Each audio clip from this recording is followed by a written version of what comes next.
Buenos días.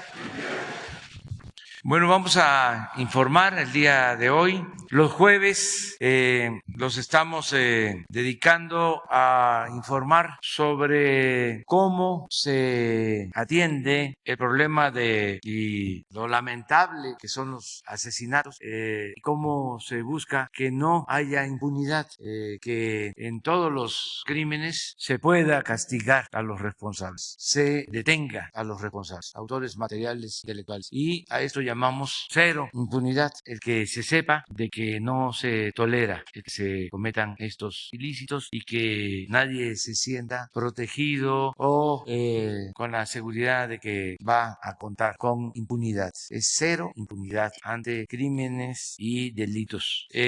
Nos va a informar, como siempre, Ricardo Mejía sobre temas que tienen que ver con periodistas que han sido asesinados, otros casos también, todo lo que se está investigando y se está atendiendo. También vamos a informar sobre los incendios, porque ya está dejando de llover, hay seca y hay incendios y se están atendiendo. Es presentarles un informe de lo que estamos llevando a cabo con el apoyo de Marina y con el apoyo de la Guardia Nacional y de la Secretaría de la Defensa. Y también vamos a informar sobre la decisión que se tomó de que todas las aduanas del país pasaran a ser manejadas, administradas por la Secretaría de Marina y por la Secretaría de Defensa. Las razones por las que se tomó esta decisión y los resultados que ya estamos obteniendo. Consideramos que fue una acertada decisión. La Marina tiene un número determinado de aduanas, más los puertos, y la Secretaría de la Defensa también, todas las aduanas del norte del país y también aduanas al interior del país. Entonces, ahora nos va a informar el almirante José Rafael Ojeda Durán sobre el manejo de aduanas marinas. Ese es el programa de hoy, el informe, de modo que comenzamos con Ricardo Mejía, subsecretario de Seguridad. Muy buenos días a todas y a todos. Señor presidente, con su permiso, por instrucciones del presidente y de la secretaria Rosicela Rodríguez, hemos dado seguimiento al plan Cero Impunidad, que comprende acciones de las fuerzas federales, SEDENA, SEMAR, Guardia Nacional, Centro Nacional de Inteligencia, la Secretaría de Seguridad y Protección Ciudadana a través de la CONACE y las fiscalías locales y la Fiscalía General de la República. En primer término, damos cuenta de la detención el pasado 17 de marzo de Leonardo N. Esto fue en Ascensión, Chihuahua, y es parte del caso Bavispe, aquellos hechos lamentables de noviembre de 2019, donde fueron asesinados 9 integrantes de las familias Lamford, Miller y Levarón en Bavispe. Al día de hoy, este grupo interinstitucional, coordinado por la Secretaría de la Defensa Nacional, ha detenido a 29 personas que participaron en estos hechos, ejecutando órdenes de aprehensión o deteniéndolos en flagrancia. Leonardo N., como decíamos, fue detenido en Ascensión, Chihuahua, y está pendiente su vinculación a proceso. Siguiente. En el caso de Quintana Roo, con la Fiscalía de Quintana Roo, la Secretaría de la Defensa Nacional, SEMAR, Guardia Nacional y el Centro Nacional de Inteligencia, se desarticuló una célula del Cártel Jalisco Nueva Generación, integrada por 10 varones y una femenina, quienes tenían privadas de la libertad a 3 personas ubicadas en el municipio de Benito Juárez, Cancún, Quintana Roo. Esto es muy importante porque esta célula criminal está relacionada con 13 homicidios en Quintana Roo en los últimos meses y además ellos identificaron fosas que tenían cuerpos precisamente en Quintana Roo. Siguiente. Estos son los 11 detenidos. Aquí cabe destacar que todos son de orígenes distintos al estado de Quintana Roo. Siguiente. También continuando con las acciones de cero impunidad en Quintana Roo, en la zona costera de Tulum, entre el 2 y 12 de marzo se detuvo a 28 personas por narcomenudeo en Tulum, Quintana Roo. 25 de ellas fueron vinculadas a proceso penal. Destaca la detención de Francisco M., quien es parte del grupo criminal que participó en los hechos del bar La Malquerida el año pasado, donde fueron privadas de la vida 2 mujeres de nacionalidad extranjera. Ya se había detenido a otros integrantes de esta célula, pero en este operativo fue detenido Francisco M. Siguiente. También continuando con Quintana Roo, en el caso del asesinato del gerente del Club de Playas Mamitas, fue detenido Wilber U., alias El Molusco, quien es autor material de esos hechos. Fue ubicado hace algunos días y es parte también de Cero Impunidad, porque este fue un evento que tuvo bastante repercusión en la opinión pública. Siguiente. En el caso del Istmo, se presentaron en febrero algunos multihomicidios y ya fueron detenidos autores materiales de estos hechos. Es el caso de José N., alias El Chiquihuini, quien fue detenido por la Fiscalía de Oaxaca en coordinación con la Guardia Nacional. Esta persona se le ubica como autor de 2 multihomicidios, uno primero, el 2 de febrero, donde perdieron la vida 3 personas, y otro el 3 de febrero en ese mismo municipio de Juchitán, Oaxaca, donde perdieron la vida otras 3 mujeres. Otro caso también de un evento cometido en Juchitán, Oaxaca, fue el multihomicidio de 4 personas el 6 de febrero, donde fueron asesinadas 2 mujeres, un menor de edad, una menor de edad y un masculino, pero ya está detenido Mario Abisaí N., alias El Mecánico, autor material, quien ya fue vinculado a proceso penal. Siguiente. En el caso del periodista Armando Linares de Zitácuaro, que fue asesinado el pasado 15 de marzo, las investigaciones van muy avanzados precisamente para evitar que haya impunidad, de tal suerte que ya se giraron órdenes de aprehensión contra el autor material, Carlos Gerardo Sánchez Mendoza. ¿Por qué decimos el nombre? Porque conforme a la ley de Michoacán, en el proceso de búsqueda facultan para que se pueda identificar rostro y nombre para efecto de poder materializar la detención, y es el caso también de Magdiel Urbina, quien fue también copartícipe, toda vez que este sujeto es quien contrata al taxi que mueve al lugar del evento donde mataron a Armando Linares, a Carlos Gerardo Sánchez. Él es el que contrata el taxi y es donde recogen a Carlos Gerardo para que cometa el homicidio de Armando Linares, que como ustedes recordarán también hay otro sujeto que horas antes va e identifica el domicilio de Armando Linares. Este es un caso que va avanzando y que es muy importante por tratarse de un compañero periodista. Siguiente. En el caso del homicidio de César Arturo, alcalde de Aguililla, Michoacán, también hay avances muy importantes. La carpeta de investigación ha sido instruida por la Fiscalía de Michoacán, pero por instrucciones del presidente de la República y de la secretaria Rosa Isela Rodríguez, el mismo día se constituyó un grupo interinstitucional con CNI, Sedena y la Coordinación Antisecuestros. Estuvo en el lugar de los hechos, ha estado coadyuvando con la Fiscalía de Michoacán, de tal suerte que al día de hoy se tiene identificada la mecánica del evento, diversos peritajes, y ya está por judicializarse en contra del autor intelectual y el autor material. Queremos señalar que este evento fue perpetrado por un grupo criminal que, a raíz del programa social de intervención que ordenó el presidente y que coordinó la secretaria Rosa Isela, y con posterioridad la recuperación territorial de la Secretaría de la Defensa Nacional de Aguililla, de Cualcomán y de la región de Tierra Caliente, Michoacán, uno de los móviles que es muy sólido es que, como el alcalde no fue eficaz para impedir esta presencia, una célula criminal habría tomado como represalia su vida. Siguiente. Aquí fue la recreación del evento donde fue privado de la vida el alcalde. Él circulaba rumbo a su domicilio, venía solo y se le acerca 2 sujetos en una motocicleta y con 3 detonaciones le privan de la vida. Comentar que en un cateo que ordenó un juez previa petición de la Fiscalía se ubicó la motocicleta donde fue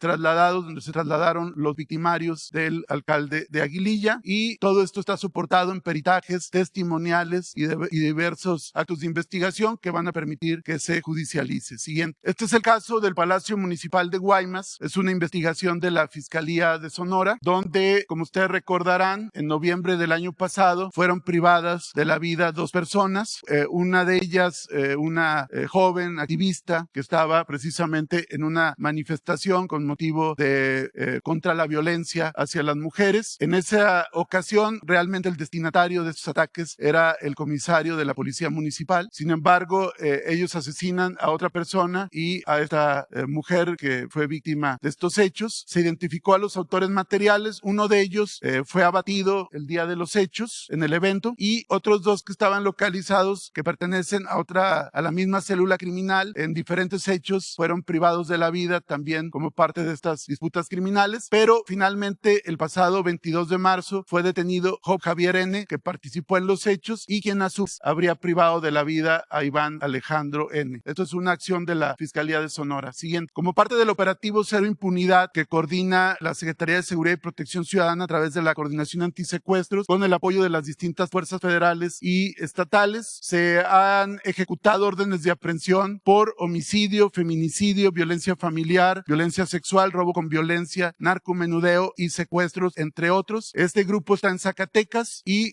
del 25 de noviembre al 15 de marzo siguiente han detenido a 52 generadores de violencia por los delitos señalados, los cuales ya están sometidos a proceso penal. Siguiente. Comentar también que en mismo Zacatecas se logró sentencias por secuestro para 11 personas involucradas en estos eventos delictivos, las cuales fueron condenados a prisión en Zacatecas con penas que van de 50 a 95 años de prisión. Recordar que la penalidad más alta en el país es por el delito de secuestro. Siguiente. También en la misma dinámica de coordinación de la Secretaría de Seguridad a través de la Coordinación Antisecuestros se lleva a cabo el operativo Cero Impunidad en Cajeme, Sonora. Siguiente. Y al día de la fecha se han detenido con orden de aprehensión y a través de cateos y en flagrancia a 94 generadores de violencia. Esto ha incidido de manera positiva en la reducción de homicidios de Cajeme, que es uno de los 50 municipios prioritarios que ha instruido el presidente de la República. Aquí están algunas de las acciones. Por último, comentar que van 44 sentencias por secuestro durante febrero, que es el corte, ya vendrá el corte de marzo,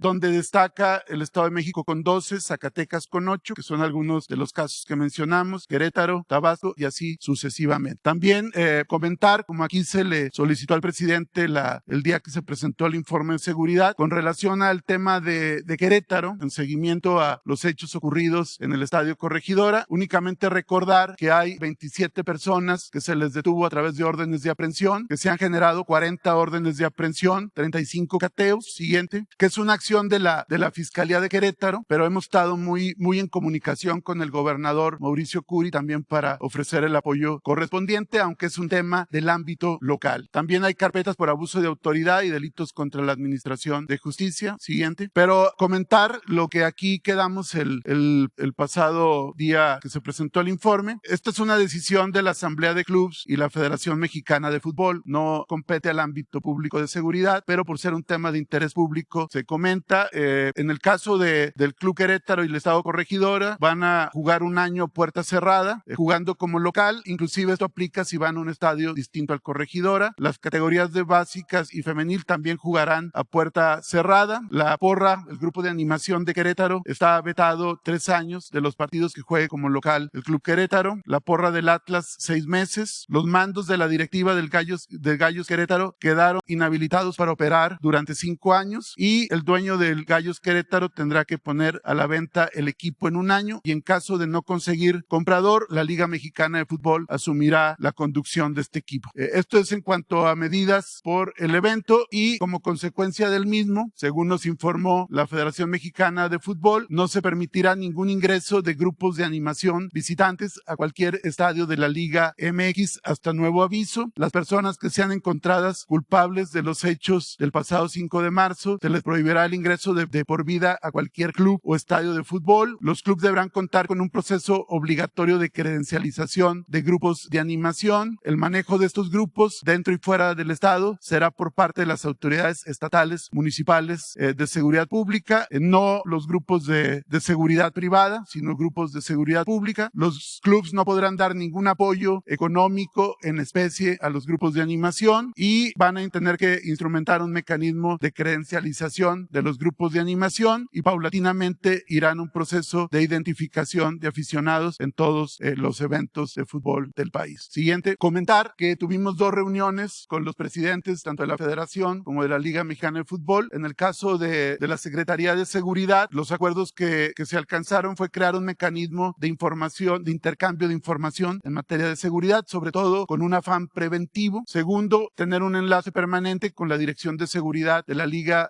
MX y la Federación Mexicana de Fútbol para revisar el estatus legal de las empresas de seguridad privada que no tengan sanciones, su capacidad operativa. Esto es muy importante porque gran parte de la responsabilidad del evento de Querétaro fue porque la empresa de seguridad privada, que tenía un permiso local, no un permiso federal, no contaba con las condiciones para esto. Entonces se va a revisar a todas las empresas de seguridad privada, que es una competencia de la Secretaría de Seguridad, y ya la Liga requirió el listado de empresas de seguridad privada a todos los clubes. Se planteó, esto se va a revisar, no es un tema que se tenga que resolver de manera inmediata, pero sí revisar el tema de la venta de cerveza y alcohol, los horarios, las limitaciones para el consumo, así como variantes como venta de cerveza sin alcohol, y se va a tener un canal de comunicación abierto para, a través de las mesas estatales de construcción de paz, poder advertir de cualquier riesgo o de cualquier evento que pueda afectar la seguridad pública para que se canalice a la instancia correspondiente. ¿Sería cuánto, presidente? Bien, con su permiso, señor presidente, muy buen día para todos y para todas. Informo a ustedes sobre las condiciones que se encuentran en los incendios activos en el territorio nacional, conforme la información de la Comisión Nacional Forestal. En el momento, con el corte del día de ayer, tenemos 33 incendios forestales activos, 1,513 personas combatiendo estos incendios de diferentes instancias, y asimismo se tiene un aproximado de 4,278 hectáreas afectadas. Resaltando que son 10 helicópteros los que están siendo utilizados para atender a aquellos incendios forestales que tienen un mayor riesgo. De estos 33, 10 son los que tenemos ahorita con una vigilancia muy específica por parte de la Sedena, de la Marina, de la Guardia Nacional y evidentemente de la CONAFOR y de la Coordinación Nacional de Protección Civil. Informo a ustedes, ahorita continuamos con el tema de los incendios. Es importante mencionar a ustedes un caso de un deslave, un desprendimiento de una pared de rocas en el cañón del Sumidero, esto en el estado de Chiapas. Gracias a la oportuna participación de la Secretaría de Marina, se pudo realizar el cierre de la navegación turística en el sitio y ayudados por CONAGUA y por la Comisión Nacional de Áreas Naturales, estuvo cerrada esta área para determinar si había un riesgo. Afortunadamente, el día de ayer hubo una visita, se estuvo recorriendo toda esta zona donde fue el deslave y se determina que no hay riesgo a la población. En el transcurso del día de hoy se va a reabrir el paso a las embarcaciones turísticas de una forma parcial y dando sugerencias a todos los visitantes para tener un resguardo de la vida. No hay lesionados, no hubo nada que lamentar. Ahora sí, continuando con el tema de los incendios, el día de ayer estuvimos en Tepoztlán, Morelos. El día martes 22 de marzo, aproximadamente a las 4 de la mañana, dio inicio un incendio forestal en una zona llamada como el Tepozteco. Esto fue a 1 kilómetro más o menos de una comunidad llamada Tierra Blanca, en el paraje Los Corredores. 12 horas después, a las 4 de la tarde, nos comunicaron del inicio de este incendio forestal. Inmediatamente nos abocamos a coordinarnos con la Sedena, con la Guardia Nacional y siempre pues con la conducción afortunada de la CONAFOR a cargo del licenciado Luis Meneses y de todo su equipo extraordinario.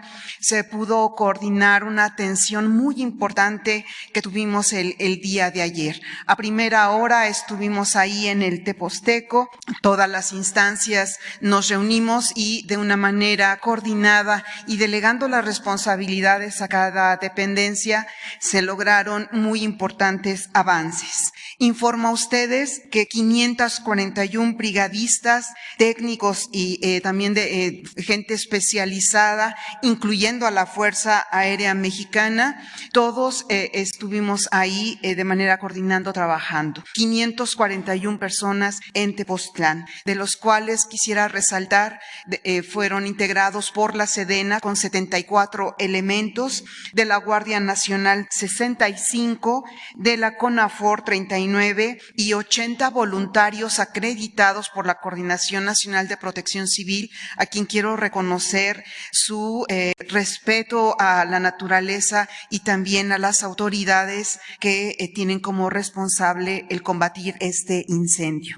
Hasta el día de ayer se determinaron 95 hectáreas afectadas. Seguramente al rato a las 11 de la mañana tendremos otra reunión en donde se nos informará cuál fue el avance en el transcurso de la noche. Hay que recordar que en las noches no es posible combatir los incendios forestales porque también tenemos que resguardar la vida de los combatientes. Entonces se hará un sobrevuelo de valoración para ver cuál es el avance de este control del incendio y también de la liquidación. Ayer, a la conclusión de los trabajos, aproximadamente a las 6 de la tarde, tuvimos una reunión de evaluación y se determinó que el 60% se tiene controlado y hay un 30% de liquidación del incendio. Repito, 541 brigadistas, 52 vehículos terrestres y 2 helicópteros, uno de la Sedena y otro de la Guardia Nacional. Estuvo ahí todo el tiempo también el general Toscano, que es el comandante de la zona militar, estuvo ayudándonos, orientándonos en todo lo que respecta a estas tareas tan importantes que en realidad, haciendo un comparativo al año pasado, el resultado es mejor, es positivo, actuamos con mayor rapidez. El año pasado, el 11 de abril, fue cuando tuvimos el incendio en el Teposteco, se fueron afectadas 350 hectáreas. Hoy el reporte son de 95 y esperemos que mañana tengamos ya muy buenas noticias y la conclusión de este incendio. Por último, informo a ustedes sobre un incendio que se reportó el día de ayer, 23 de marzo, esto en la zona protegida en el área natural llamada La Primavera, esto en Zapopan, Jalisco. Afortunadamente se pudo actuar también de una manera muy pronta, muy coordinada. Se utilizaron 6 helicópteros, 300 combatientes, evidentemente la Sedena, la Guardia Nacional, CONAFOR y la Coordinación Nacional de Protección Civil, y no dejar afuera a las autoridades de protección civil y en general de los estados y de los municipios con quien trabajamos de la mano. Somos los 3 órdenes de gobierno con un diálogo permanente y en la toma de decisiones conjuntas, tanto en Tepoztlán, en Zapopan y en todos los trabajos que nos encomienda el señor presidente. El día de ayer a las 13:23 inicia este incendio en Zapopan, en el bosque La Primavera. A las 17:30 se da el conocimiento de que hay una alerta muy importante atmosférica y aproximadamente a las 11 de la noche ya se reportó el 100% del control del incendio. En el transcurso del día se va a determinar el avance de la liquidación del mismo. Eso sería todo. Muchas gracias. Con permiso, presidente. Continuamos con el informe de incendios forestales. También, por favor, el día de ayer, también temprano, se ubicó un incendio forestal en lo que es la reserva de la biosfera El Cielo, en el ejido Joya de Manantiales, municipio de Gómez Farías, Tamaulipas. Ya la región militar, la zona militar que tienen bajo responsabilidad esas áreas, ya la están atendiendo. A partir de hoy estará un helicóptero MI-17 de la Fuerza Aérea Mexicana con el Ivalde para coadyuvar en el combate a este incendio. Adelante, por favor. Son 300 hectáreas, lo que se tiene información, afectadas. Solamente tenemos el 30% del control del incendio. Hay 154 personas participando de diferentes organismos. Por un lado, autoridades civiles, son brigadistas de CONAFOR, brigadistas de Protección Civil estatal y también voluntarios. Y por parte del personal de militar están 73 elementos militares y 20 elementos de la Guardia Nacional con 10 vehículos. Entonces ya se toma la acción para poder controlar y dependiendo de las circunstancias que priven hoy en el Teposteco, los helicópteros que están apoyando ahí, determinar el día de hoy con el apoyo de los helibaldes, se trasladarán a esta área para coadyuvar en la extinción de este incendio en esta reserva de la biosfera. Esto, señor presidente. Gracias. Muy buenos días, con permiso, señor presidente. Vamos a informar sobre las aduanas marítimas. Esta es la agenda, los antecedentes, el despliegue, la capacitación, todo lo que se ha hecho para llevar a cabo esto. La que sigue, por favor. Nosotros tenemos ya un acuerdo de colaboración con el SAT desde el 2008, donde se tenían todos estos considerandos, y el último firmado ya del 19 al 24, también con el SAT, pero ya se está haciendo el nuevo con las aduanas. La que sigue, por favor. Tenemos desde octubre del 2020 17 aduanas marítimas y 2 aduanas interiores, que son aquí en la ciudad, en el aeropuerto de la Ciudad de México y en Pantaco. 217 elementos navales, 1988 personal civil, en total 2.205. La prospectiva es que para el 2023 elementos de marina sean 581. La que sigue, por favor.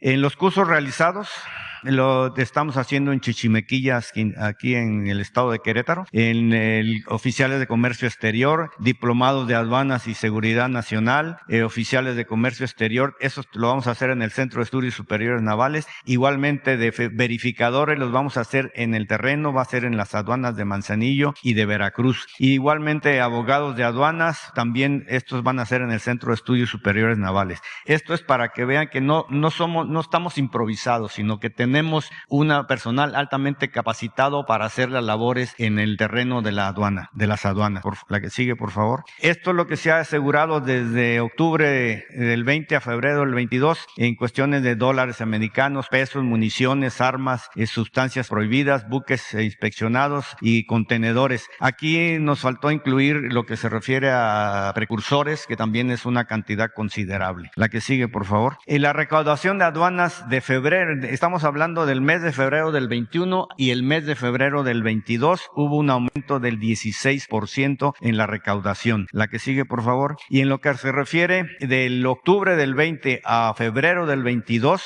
la recaudación fue de un 13%. La que sigue, por favor. En movimiento de carga comercial en los diferentes puertos, de enero 20 a febrero del 22, como pueden ver, ha ido un aumento en el movimiento de carga de un 16.34%. La que sigue. Y en lo que se refiere a movimiento de contenedores en los puertos, de enero 20 a febrero del 22, también hubo un aumento de 10.64%. El verde, desde luego, es Manzanillo. Manzanillo es nuestro puerto que más movimiento de contenedores tiene. La que sigue, por favor. La modernización de equipos de revisión no intrusivos que se van a dar en las aduanas, tanto en las aduanas marítimas como el del aeropuerto de la Ciudad de México. Ese es el total de equipos, el costo que va a tener, y esto se va a comprar a través de la Agencia Nacional de Aduanas de México. La que sigue, por favor. Y la perspectiva es esa, desde luego, seguir capacitando a todo nuestro personal, el relevo paulatino de puestos claves hasta noviembre del 23, mantener el incremento de recaudación e incluso aumentarlo, equipar las aduanas con tecnología de punta y desde luego certidumbre al comercio exterior, haciéndolo más seguro y eficiente. La que sigue, por favor. Ahora nos pasamos al aeropuerto de la Ciudad de México, que entramos ahí con fecha 21 de febrero de este año. Aquí déjenme hacerle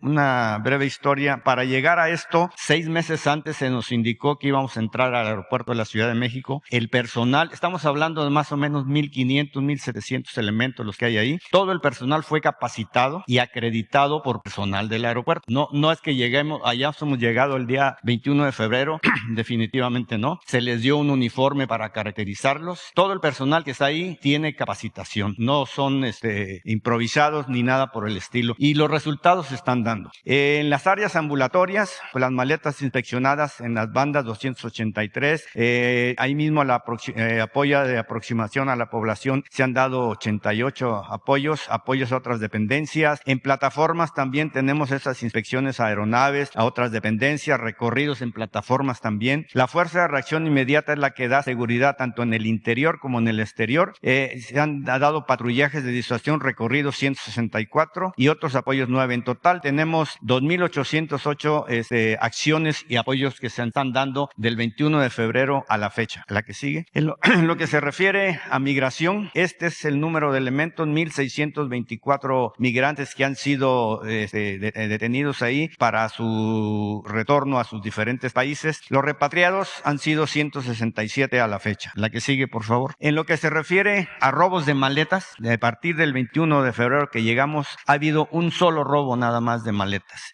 No son, como pueden ver a través de la otra gráfica, no es un número escandaloso, pero de 7, 6, 4 la bajamos a 1 nada más. La que sigue, por favor. Y estos son puntos o temas que quiero presentarles que son atención a la ciudadanía de a partir del 22 de febrero, por ejemplo, el primer caso que un ciudadano, si pueden correr el video, por favor, olvida su maleta ya en la salida. Ahí se ve cómo quedó la maleta sola. Personal de Marina va, la recoge y la inspección a ver de quién es. Se le habla a la persona y se le entrega la maleta. Incluso esta persona a través de un tuit agradeció ese detalle, ¿no? La que sigue, por favor. Este es otro caso de una ciudadana que olvida un celular en la farmacia Benavides ahí dentro del aeropuerto. Lo deja ahí en el aparador y pues una ciudadana que iba atrás se lo lleva. La ciudadana afectada va al centro de atención donde hay personal del aeropuerto, personal civil y personal de Marina, y se ve la manera de localizar, porque las cámaras, eso es una cuestión que para que todo el personal sepa que todo el aeropuerto está vigilado. Se ve como en la farmacia Benavides la señora deja su celular ahí en el aparador y como la otra señora lo toma y se va. Inmediatamente se habla al centro de monitoreo donde están todas las cámaras, donde hay personal civil y personal de la Secretaría de Marina, y logran localizar a la señora, van por ella, ahí ven al personal de la Secretaría de Marina, es este que está aquí, y se le instruye a la señora que por favor entregue el celular, a pesar de que ella dice que no lo tiene, se le muestra el video y pues lo tiene que entregar. No hubo denuncia. La que sigue, por favor. Este es otro caso de una señora que olvida una mochila en el lugar donde estaba. Se pensó que a lo mejor era un explosivo, se le pasa la revisión de explosivos y no resultó que era explosivo, sino que era dinero, esa cantidad. Se logra detectar de quién era, la señora ya había tomado su vuelo, se le localiza en la ciudad donde fue, se le habla, regresa y se le entrega su dinero. La que sigue, por favor. Igualmente, esta es una persona que está sobre las bandas, ya ven que va uno a pasar y tiene uno que dejar las cosas en una cajita. Esta persona deja 2 anillos y un arete, se va, pero el de atrás pues ve el arete, los anillos y el arete y se lo echa a la bolsa. Igualmente va al centro de atención, a través de ese monitoreo de cámaras se logra localizar a la persona y se le instruye a que por favor entregue lo que se había llevado. La que sigue, por favor. Igualmente esto, olvida una mochila en el tren de interconexión, va al centro de atención, se le instruye para que vean las cámaras y logramos localizar a la señora que dejó la maleta y la otra señora que se lo había llevado. Se juntan a las dos y se le pide por favor que se haga la entrega. Tampoco hubo alguna, denuncia. La que sigue, por favor. Igualmente, un extravío de una cartera, un señor estaba sentado ahí en su asiento, se va, se le cae la cartera y se logra ver en las cámaras como una señora agarra la cartera, saca el dinero y vuelve a dejar la cartera ahí. Va él al centro de atención a ver si se le puede apoyar. A través de las cámaras se localiza todo esto, se localiza a la señora, van con la señora y le dice, señora, entregue usted el dinero. No, que yo no agarré nada, mire usted acá. Y entonces tiene que entregar el dinero. Tampoco hubo denuncia. La que sigue, por favor. Y este también es una persona que en las bandas sustrae un videojuego, se lo lleva a su carro y lo mete. La persona afectada va a hacer su denuncia y se logra a través de las cámaras ver que esta persona se había llevado al carro y van a hacer lo mismo y pues tiene que entregar lo que había tomado que no era de él. La que sigue, tampoco hubo denuncia. Y esta creo que es la última. Y lo que pueden ver fue desde el 21 de marzo y ahorita, por ejemplo, esta fue del 21 de febrero, cuando entramos 22 de febrero y esta es el 23 de marzo. Esta también es un pasajero, aquí lo pueden ver, miren cómo agarra, se lleva una laptop y sale, se le localiza, se le dice, pues por favor entregue, y él dice que no tiene nada, entonces se le vuelve a enseñar, mire, para que vea que lo tiene, entréguela, y no hubo denuncia tampoco, pero eso es para que un mensaje a la ciudadanía, que vean que en primer lugar se le está atendiendo a todo el que vaya y haga su denuncia, y la otra es que en el aeropuerto tenemos control y vigilancia de todo eso. Y quiero agradecer, si me lo permite, señor presidente, para una felicitación al personal que trabaja en el centro de monitoreo. La gran mayoría son jóvenes civiles que están bien capacitados y están apoyados por personal de la Secretaría de Marina, y la verdad que es un ambiente muy productivo, están muy motivados. Muchas gracias. Bueno, abrimos las 3 que están y los 2 Y luego, nada más que no hayan hablado ayer o antier o preguntado. Ustedes dos, tres. Bueno, pero vamos a empezar. Los 5 que están aquí. Gracias, presidente. Muy buenos días. Janet Galindo de La Chispa, de Tabasco, Quintana Roo, Campeche, Yucatán. El día de ayer, el INE emitió la validación de la lista nominal. Esto con respecto para la consulta que se va a realizar el 10 de abril. ¿Cuál es su postura de usted al ver que este instituto ha puesto varias frenos y no ha permitido que esta consulta se lleve a cabo o no ha dado la información correcta? No sé qué es lo que usted opinaría. Bueno, ya he hablado de eso. No considero que sea propicio seguir tratando el tema. Pienso que los ciudadanos, aún con poca información, con poca difusión, ya tienen los elementos básicos. Y se trata de la democracia. Es una consulta y a todos los mexicanos nos importa mucho participar, ser tomados en cuenta, a todos. De modo que ya se sabe que el día 10 de abril va a haber esta consulta y es algo legal, legítimo, está en la Constitución, pero además tiene que ver con la democracia. Y pienso que aún con todos los obstáculos, los ciudadanos ya tienen la información y ellos van a decidir si participan o no participan, si votan en un sentido o en otro, ya, a regañadientes, pero ya se sabe un poco más. Hubiésemos deseado que se diera una difusión completa, plena, pero no fue posible. Ni el INE ni los medios de información, con honrosas excepciones, no le dieron o no le han dado hasta ahora la importancia que tiene este proceso democrático. También hubiésemos deseado que se instalaran casillas en todos lados para que todos pudieran participar y les quedaran cerca las casillas, pero no es así. Solo se van a instalar el 30% de las casillas que se instalan en una elección para elegir a representantes. De todas maneras, vamos adelante y es algo inédito porque es un paso adelante en la democracia participativa. Eso es lo que puedo comentar. Independientemente, usted siempre va a confiar en la institución. Yo voy a participar. Sí, como ciudadano, el domingo 10 de abril. Gracias, presidente. Y con respecto al tema, ¿cómo se está planeando proteger también las áreas naturales de lo que es el sureste, Campeche, Yucatán, Quintana Roo, para evitar que también en esta temporada se sigan propagando incendios? Estamos atendiendo todo el país, interviniendo para apagar incendios. Afortunadamente no hay todavía, y esperemos que así continúe, muchos incendios en el sureste porque llovió hasta hace poco en el sureste. Tenemos más incendios en el centro y en el norte del país, pero estamos pendientes y estamos trabajando de manera coordinada todos para que no se afecten zonas boscosas y áreas naturales protegidas. Estamos en eso. Muchas gracias a voluntarios de las comunidades que apoyan, a las autoridades municipales, autoridades estatales y desde luego la Guardia Nacional, la Secretaría de Marina, la Secretaría de Defensa. Agradecerle a los oficiales, a los soldados, porque pues son los primeros en llegar. También a los integrantes de la Comisión Forestal que tienen mucha vocación de servicio, protegen, quieren mucho a la naturaleza. Agradecerles a todos, a los de Protección Civil. Estamos todos juntos trabajando. Muy bien.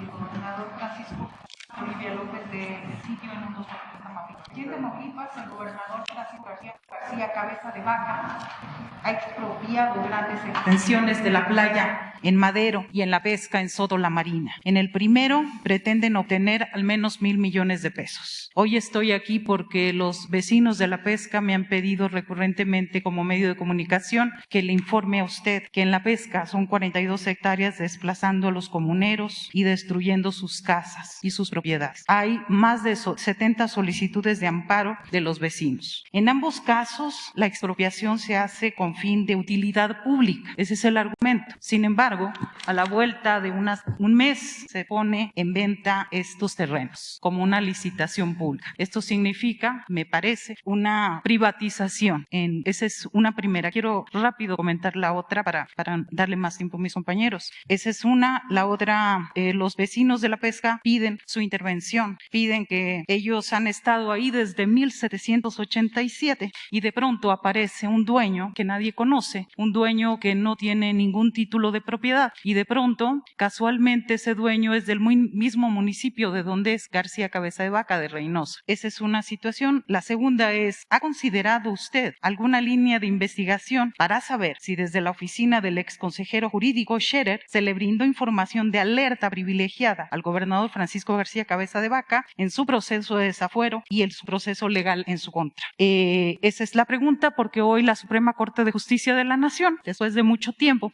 tiene una audiencia constitucional de aportación de pruebas. En Tamaulipas, señor presidente, la gente está pidiendo justicia. Gracias. Bueno, en el primer caso y en el segundo también le vamos a solicitar al secretario de Gobernación, Adán Augusto López Hernández, que atienda estas peticiones. La de quienes viven en La Pesca y que están quejándose, según lo que expresas, de un posible despojo, porque tienen ahí viviendo ya bastante tiempo, ¿no? Eso es, básicamente. Hay un derecho ya de posesión y lo que hay que ver es quién es el legítimo propietario de esa superficie, de esa área. Entonces vamos a pedirle al secretario de Gobernación que nos ayude y que nos presente un informe y que hable con las partes para que se busque un acuerdo, y si no, como ya se han interpuesto estos amparos, que sea la autoridad judicial la que resuelva. Eso por lo que corresponde a tu primer planteamiento. Lo otro, no tenemos nosotros información, no sabemos. Eso tiene que ver básicamente con la Fiscalía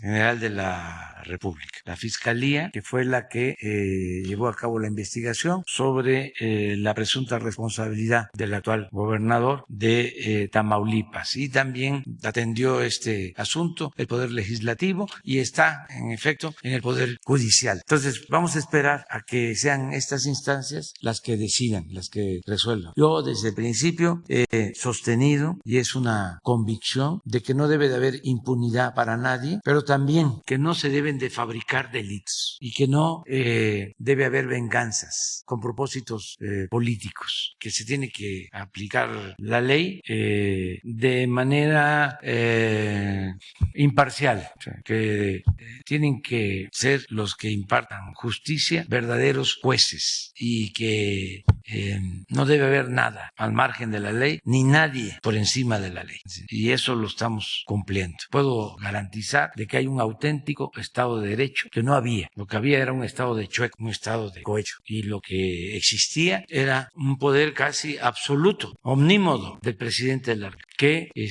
era el que dominaba en todos los poderes. Era el poder de los poderes, el ejecutivo. Eso ya no. Ahora hay independencia y hay autonomía, y yo no doy línea ni recomiendo que se afecte a nadie o que se proteja a nadie. La Fiscalía tiene autonomía y el Poder Judicial lo mismo, como los diputados y los senadores. Ni siquiera me reúno con los diputados y senadores que pertenecen al movimiento por el que yo estoy aquí. No tengo una relación permanente, porque ellos saben que nosotros fuimos electos, ellos y otras autoridades, me incluyo, para servir al pueblo, para acabar con la corrupción, para acabar con la impunidad, para ayudar a los desamparados, a los desposeídos, a los pobres, a los marginados. Esto es un cambio verdadero, es una transformación. Entonces, vamos a atender lo que tú estás planteando con el secretario de Gobernación. Muy bien, quedamos que son los 5. Buenos días, presidente. Beatriz Contreras Castillo, de la revista Polemón, de Jaime Avilés. En la revista hemos hecho varias investigaciones y, bueno, sabemos que muchos personajes nada más al iniciar su gobierno perdieron privilegios.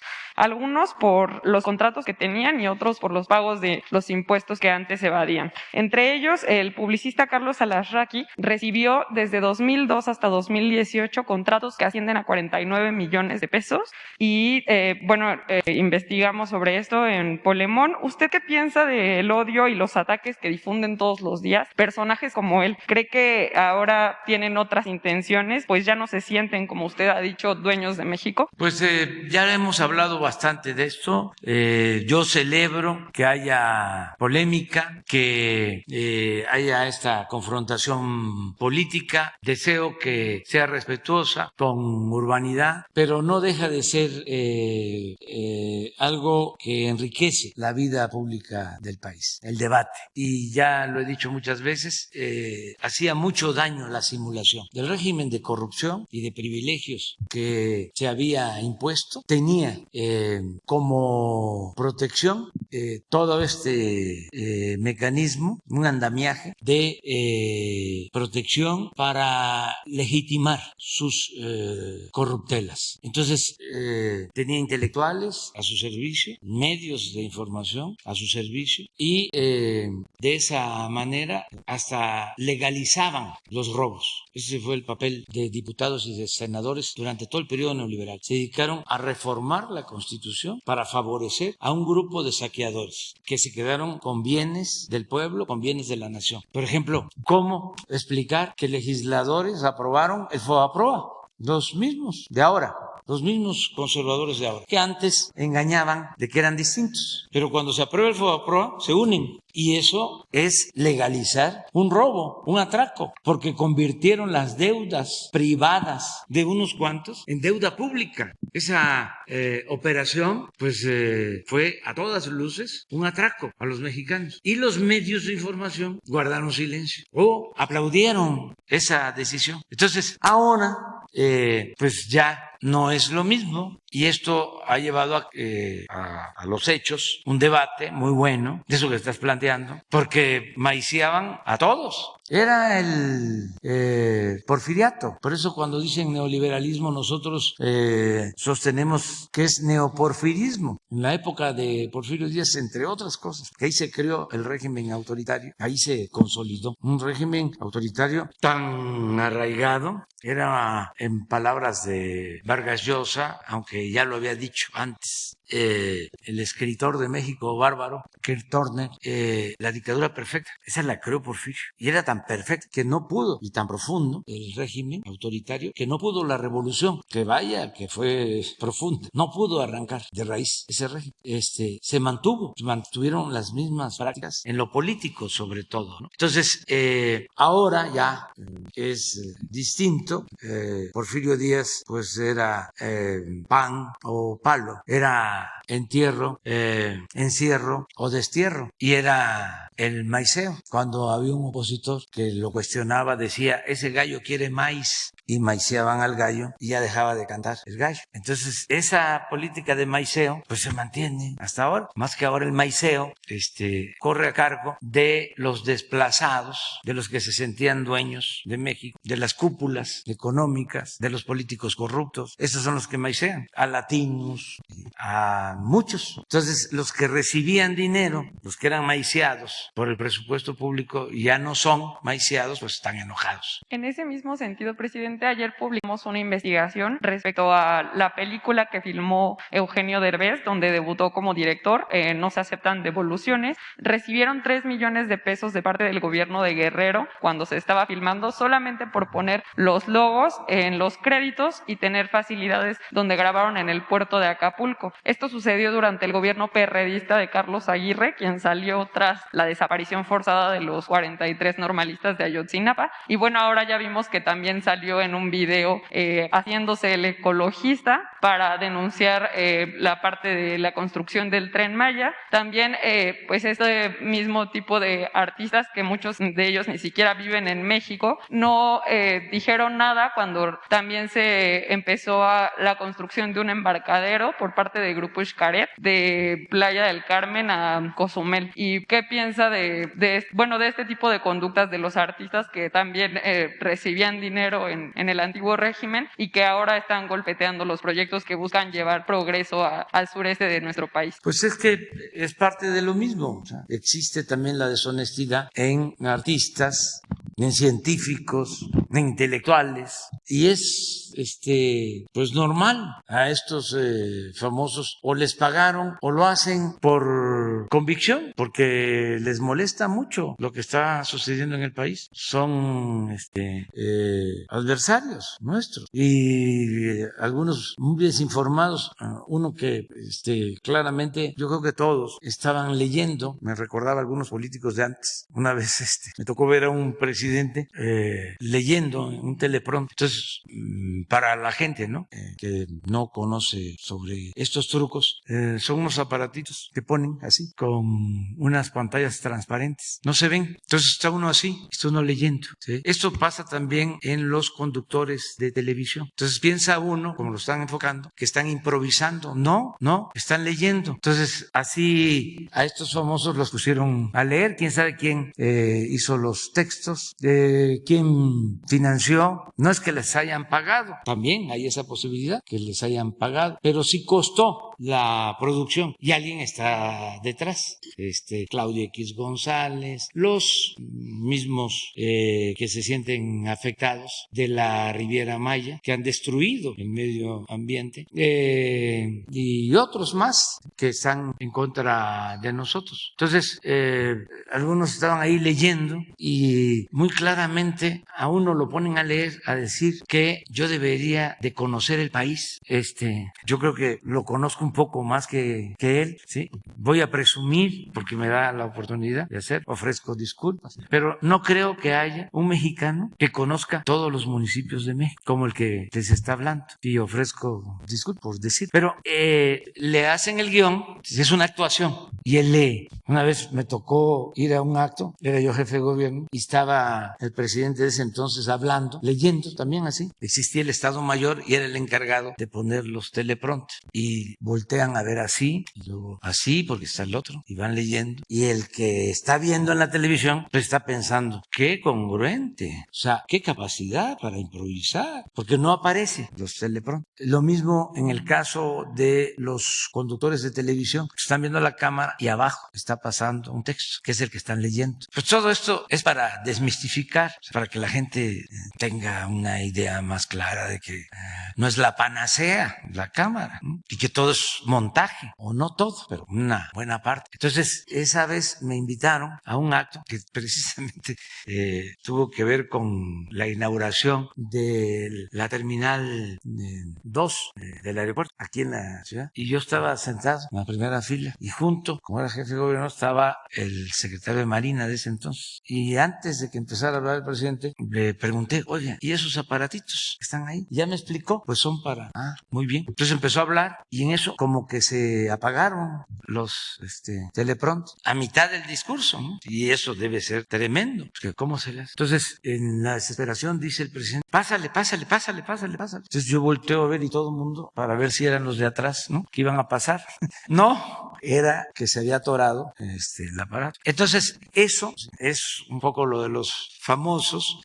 Ya pues hemos respondido, no hay destrucción de la selva, es una brecha cuando mucho de 50 kilómetros, de los 1550 kilómetros, y no es monte alto, no es selva, es un acahual, que es distinto, pero ellos no distinguen sobre esto. Pero a cambio de eso, porque tenemos que hacer la brecha para hacer el camellón y poner las vías para que pase el tren, a cambio de eso estamos sembrando en toda la ruta del Tren Maya 200,000 hectáreas de árboles, y ya quedamos con el secretario que en los 1500 kilómetros del tren, de lado y lado, van a sembrarse hileras de árboles que dan flor, como el guayacán, el maculí, el flamboyán, en toda la ruta del tren. Y se está reforestando. Además de eso, se están creando 3 parques naturales. Uno precisamente en Tulum, de más de 1000 hectáreas.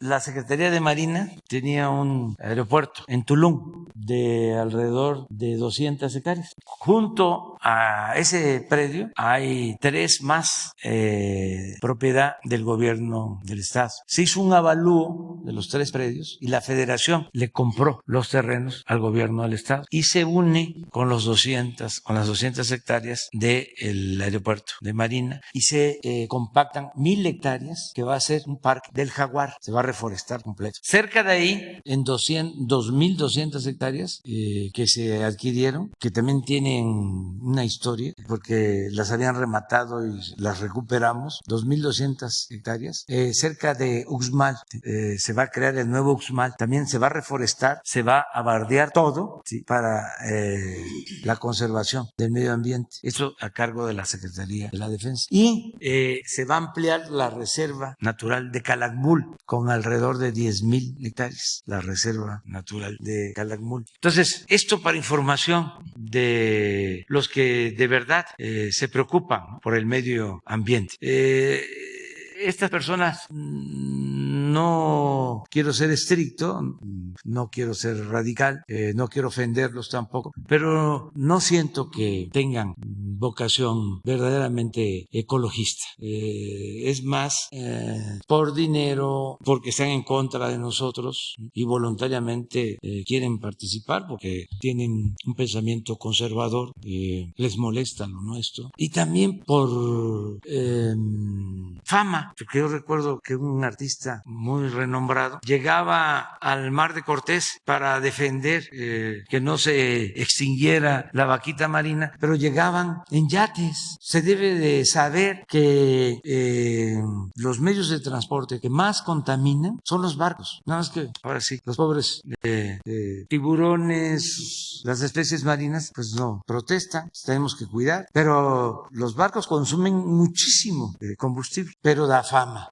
Además, algunos de estos famosos simulaban ser progresistas, porque pues también ser de derecha es ser retrógrada, o sea, aunque algunos sí se asumen, como decían antes los líderes charros, soy charro y qué, pero siempre es mejor, ¿no?, pasar por progresista buena onda, ¿no? Y así engañan, ¿no? Hay de estos famosos, pues que hacen publicidad, que cobran a empresas que destruyen el medio ambiente, pero al mismo tiempo cuestionan estas obras que son para beneficio de la gente, para beneficio del pueblo. En el Tren Maya deben de estar trabajando actualmente como 50,000 personas que tienen su trabajo y van a trabajar muchos más y no se afecta el medio ambiente, al contrario, lo que se busca es que se conozca la riqueza natural del sureste. Llegan hasta 500 vuelos diarios a Cancún y lo que queremos es que los que llegan a Cancún y van a llegar a Tulum, porque también va a haber un aeropuerto internacional, se puedan internar hacia Campeche, hacia Chiapas, hacia Tabasco y conocer toda la riqueza natural y la riqueza artística, cultural del sureste, lo que es el mundo maya. Es de las zonas arqueológicas más importantes del planeta, que por cierto las estamos conservando, estamos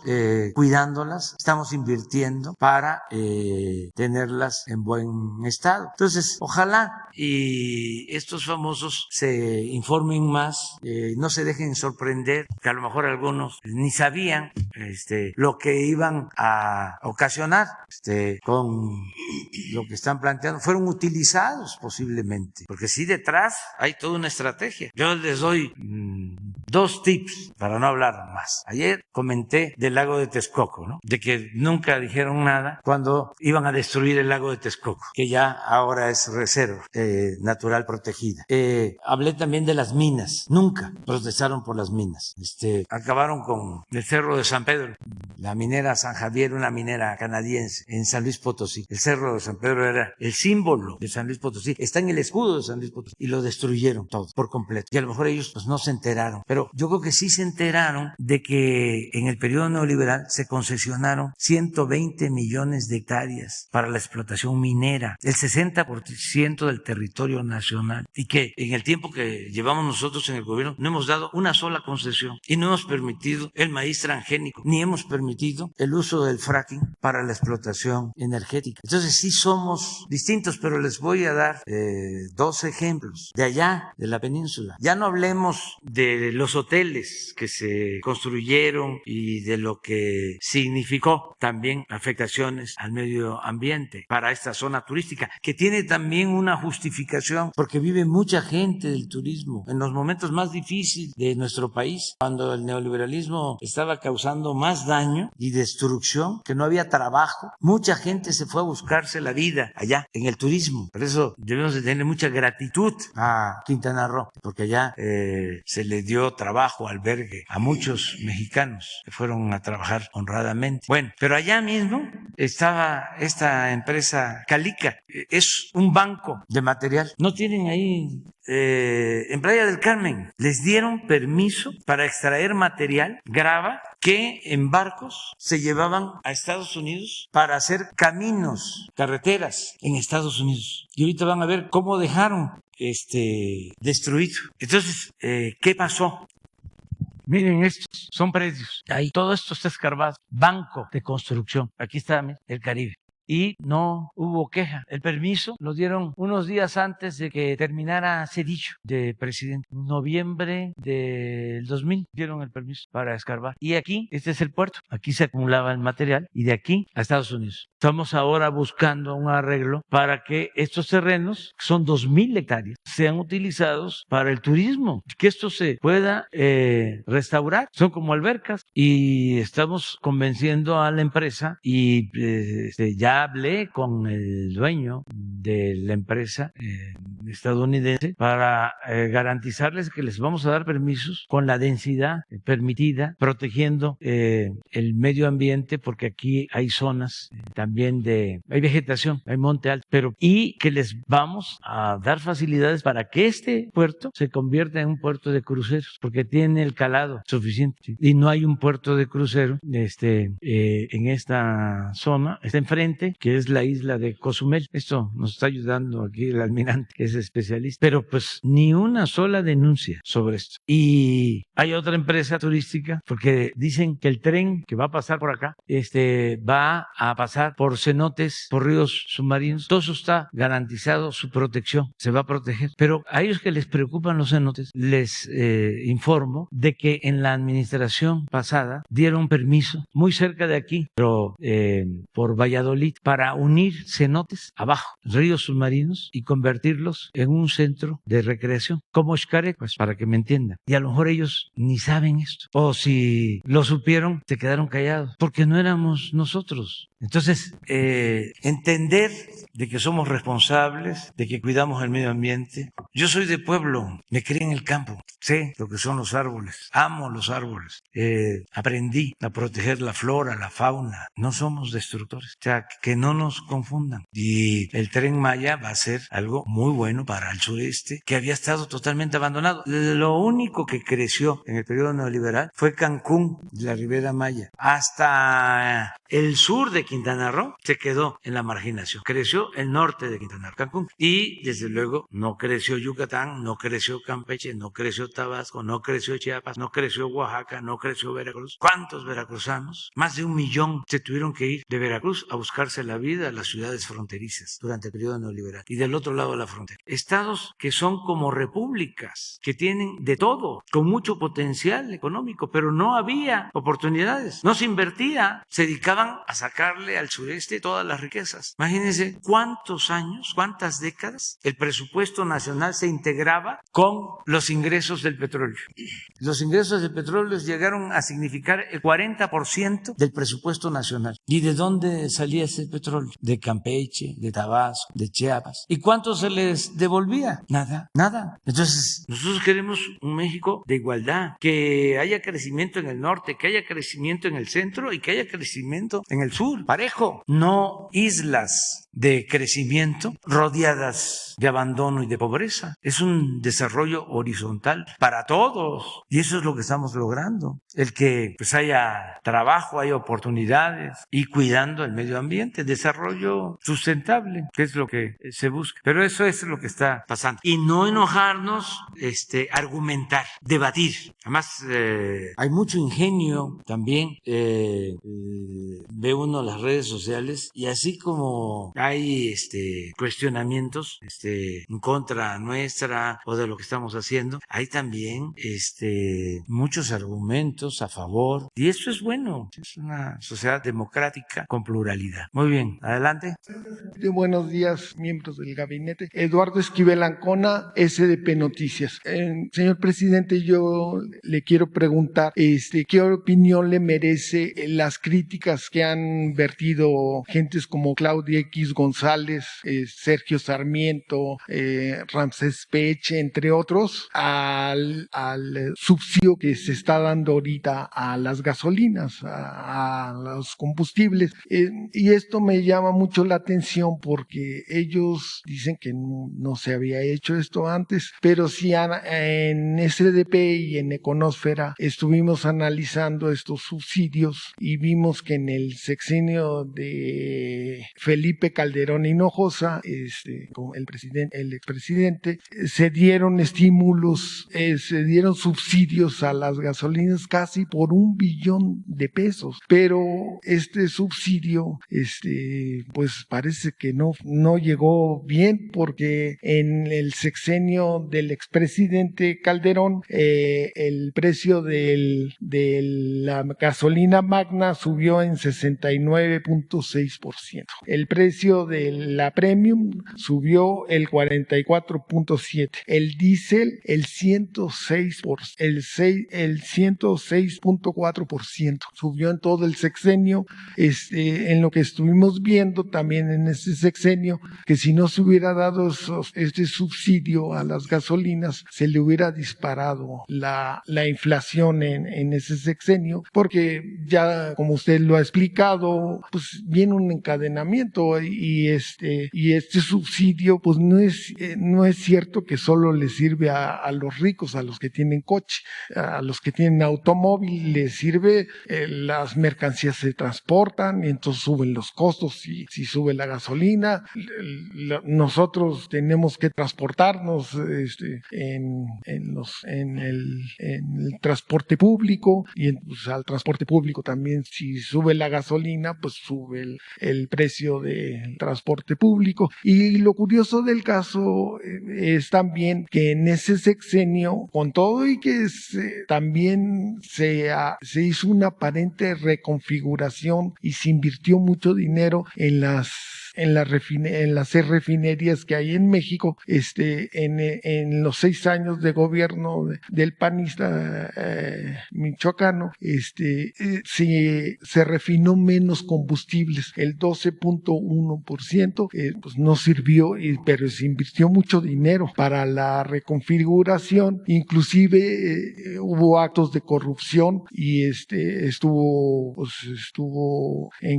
implicado un político muy cercano a Felipe Calderón, como era César Nava, que fue acusado de quedarse con dinero en la reconfiguración de la refinería de Cadereyta. Entonces, yo quisiera saber su opinión de este caso y por qué estas personas que pues apoyaban con todo a Felipe Calderón nunca dijeron nada y ahora sí lo dicen y es mucho menos dinero, o sea, calcula el doctor Pech que son 18,000 millones de pesos lo que se va a subsidiar, no el billón de pesos que se subsidió en el sexenio de Calderón. Sí, hemos nosotros optado por rescatar la industria petrolera, que la querían desaparecer, desgraciadamente avanzar, porque acabaron con la petroquímica, no dejaron nada. Teníamos una industria petroquímica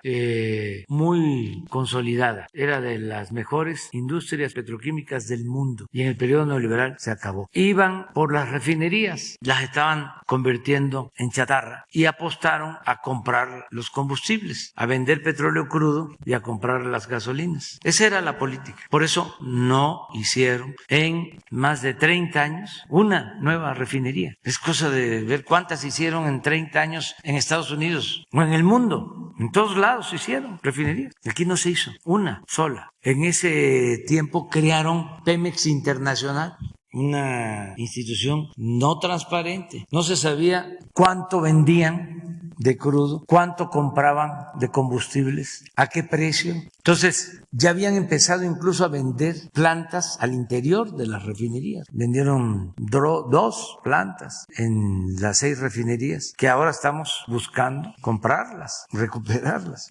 ¿Cómo compramos las acciones de Deer Park? Y esa refinería ya es de México. Pues gracias a eso y a lo que se ha invertido desde que llegamos, hemos reducido la importación de combustibles en un 48%. Ya en diésel prácticamente somos autosuficientes. Entonces, esto nos permite tener una política más eficaz en materia petrolera y protegernos ante situaciones como las que se están padeciendo en el mundo, porque ahora el barril del petróleo, la mezcla, ayer estuvo creo que a $119 el barril. Entonces, ¿cuál es el balance?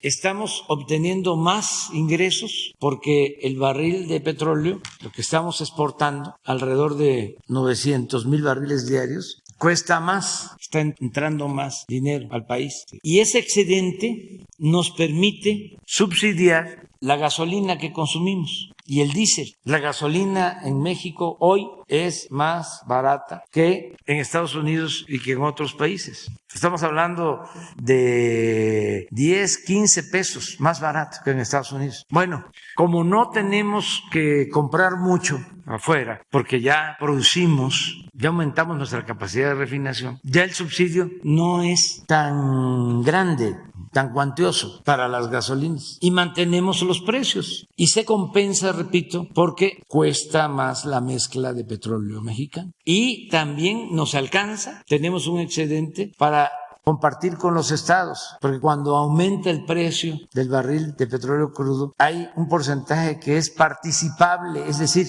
para todos los gobiernos del país. Entonces ahí les va a tocar un ingreso adicional y todavía nos va a quedar una utilidad. Lo tenemos bien analizado sobre lo que conviene al país. ¿Y por qué el subsidio a la gasolina? Porque necesitamos controlar la inflación. Si se desata la inflación, nos afecta mucho porque es carestía, aumenta el precio de todo y no nos rinde el ingreso. Podemos tener incrementos salariales, pero por la inflación se reduce nuestra capacidad de compra. Entonces, no hay que permitir la inflación. Y hay varias maneras de enfrentarla. La mejor es produciendo lo que consumimos. Ser autosuficientes en energéticos y ser autosuficientes en alimentos. ¿Dónde es que pega más la inflación? En energéticos y en alimentos. A ver si no está la tablita de la diferencia de inflación de Estados Unidos y México. Nosotros tenemos afortunadamente menos inflación que en Estados Unidos y se debe en buena medida a que estamos controlando los precios de los combustibles y ellos no han podido. Se acaba de quejar el presidente Biden de que aunque bajaba el petróleo crudo, la gasolina no se reducía en su precio en Estados Unidos, o el precio de la gasolina. Entonces, esa es una forma de enfrentar la inflación. Repito, lo mejor es la producción. Otra forma son estas medidas, como la que estamos aplicando. El que cuidemos precios de todo aquello que tiene que ver con la economía popular, que puede provocar carestía. Otra posibilidad es la apertura comercial, que no la descartamos, porque todavía México tiene aranceles para la importación de algunos alimentos. Entonces, si estamos en un mundo de libre mercado, si hay una situación de incremento de precios por falta de alimentos o de materias primas en México, se abre al mercado para importar, se quitan aranceles y entra carne de pollo y entra huevo y entran granos a mejores precios. Eso también es un mecanismo que no descartamos para enfrentar la inflación. Ahora, los financieros, también esto en el mundo, cuando hay inflación, ¿qué es lo que hacen? Buscan parar la economía. Esto lo acaban de hacer en Estados Unidos por primera vez en varios años. Aumentaron 0.25% sus tasas de interés. Ayer aquí en México, el Banco de México aumentó la tasa de interés 0.50. Vamos a tener una tasa de interés de 6.5, porque cuando aumentan las tasas de interés hay menos inversión y se supone que baja la inflación. Es un mecanismo de control. De todas formas, cuando llegamos nosotros al gobierno, la tasa de interés era del 8%, la bajamos hasta el 4%, pero ahora por esto ha ido subiendo. La decisión de ayer la tomaron en el Banco de México por unanimidad y nosotros respetamos la autonomía del Banco de México. Pero bueno, es para informar de todo lo que estamos haciendo. Esto es la diferencia.